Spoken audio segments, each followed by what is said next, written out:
À l'occasion de l'apparition de son livre Innocent, Gérard Depardieu donc s'est confié à Télématin pour parler de lui, de son parcours, de ses amis, de ceux qu'il aime pas, de son rapport à notre pays, aux nouvelles technologies aussi. Et puis des puissants, des hommes politiques comme Cuba, tiens, au hasard, comme Poutine. C'est ce que nous allons voir dans ce second volet.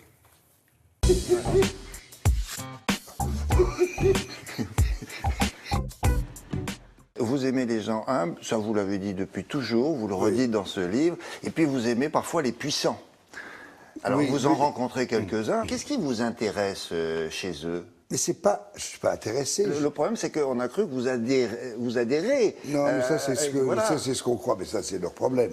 Vous savez, je ne défends même pas ces choses-là. Quand vous parlez avec Vladimir Poutine, vous parlez quoi? De la Grande Russie? Vous parlez de textes? Non, on parle de grands auteurs, de grands musiciens, de ce que des autres écrivains, comme Balzac, comme Dumas... Il connaît, lui? Dumas, oui, bien sûr, il connaît tous ses livres. Mieux que les Français. Il faut lire Dumas au Caucase, vous voyez tout dedans. J'apprends rien, mais c'est vrai qu'on y voit que ce ne sont pas des gens comme nous. C'est ce qui m'intéresse. Et Poutine, c'est de ça. J'en ai pas. Castro, pareil. Ah ouais. Mais derrière ça, il y a des petites confidences de géopolitique qui ne sont pas étapent pas sur les autres. Bon, jamais j'ai entendu dire du mal par Poutine de qui que ce soit comme dirigeant sur la planète.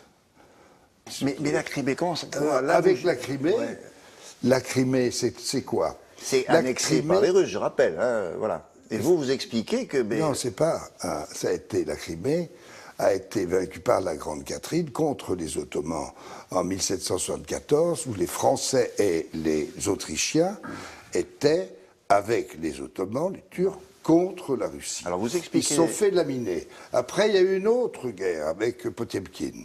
Après, il y a eu une autre chose. Mais ça, vous avez lu ça, vous vous êtes renseigné parce que ça vous passionne. C'est pas Poutine qui vous a briefé sur le sujet. Poutine sur la Crimée, oui.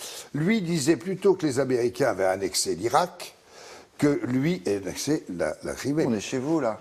La France, vous y passez de temps en temps, au hasard de vos promenades, et vous avez des choses à faire ici. C'est-à-dire jusqu'à ce que j'ai ces restaurants, parce que j'ai tout le vendre et je veux me barrer. Mais le français, c'est là. J'aime pas le français à l'étranger. Mais pourquoi vous voulez vous barrer ici, tout le monde Parce que je peux pas vivre ici. J'aime le français, mais je n'aime pas ceux qui les dirigent, et puis toute forme de politique. Il y en a bien un ou deux qui trouvent grâce à vos yeux. De moins en moins. Et d'ailleurs, je le montre de moins en moins, parce qu'en même temps, je ne suis pas un aficionado, et je ne vais pas me coller au train de ceux qui ont le pouvoir, contrairement à ce qu'on dit. Je passe, et c'est très bien. Il y a des gens que vous aimez bien aussi, c'est les réseaux sociaux. Alors vous dites, au début de la page, vous dites, c'est utile. C'est la boîte à con, oui. Alors c'est utile, oui, mais alors là, boum. Non, d'abord parce que je ne sais pas comment ça marche. Et puis que je trouve que quand j'ai des nouvelles de Roxane, ma fille, c'est des gens qui me disent, tiens, j'ai vu Roxane. Ah ben, tu l'as vu, toi? Où? Ben là, je vois ces machins, je dis, mais qu'est-ce que c'est ça?